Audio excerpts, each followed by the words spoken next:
This morning, you looked in a mirror. Maybe for 2 seconds. Maybe for 20 minutes.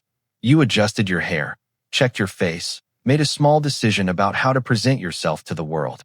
Your reflection told you exactly who you were, instantly, in perfect detail. But that's not quite right. For almost all of human history, no one had that. Not kings. Not the wealthiest people who ever lived. They had no idea what their own face looked like. You probably assume people just used water, polished stone, or rough metal, and got a decent enough idea of their appearance. But here's what's fascinating.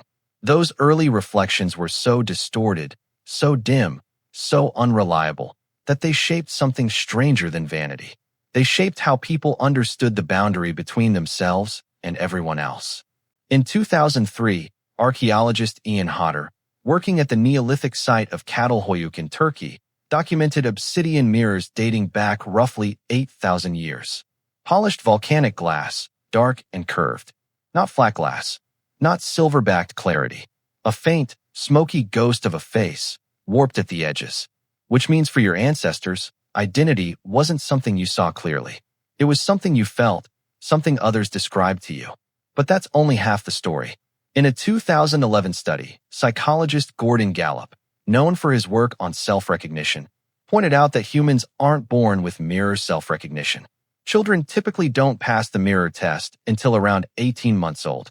Before that age, the reflection feels like another person. Now here's where it gets strange. For most of history, adults live their entire lives with an image of themselves that was closer to that toddler's confusion than to your morning routine. Your face existed mostly as a story other people told you. A mother's description, a lover's gaze, a stranger's reaction. And here's the part nobody talks about.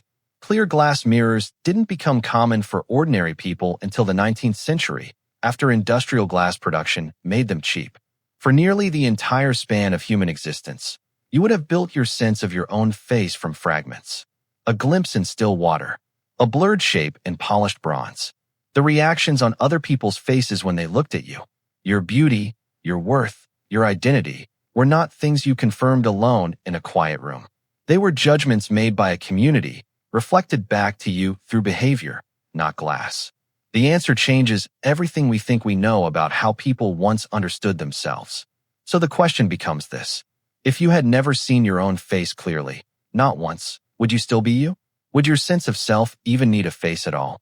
Or is the modern habit of checking a mirror again and again actually a kind of search? Not for reassurance, but for a self that was always meant to be witnessed by others, not owned by you alone. This morning, when you looked in the mirror, you saw something almost no human being in history ever saw. A precise, instant, undeniable record of your own face. For your ancestors, that face belonged to everyone else first. Hodder's obsidian fragments and Gallup's mirror tests both point to the same quiet truth. You were always the last person to know what you looked like.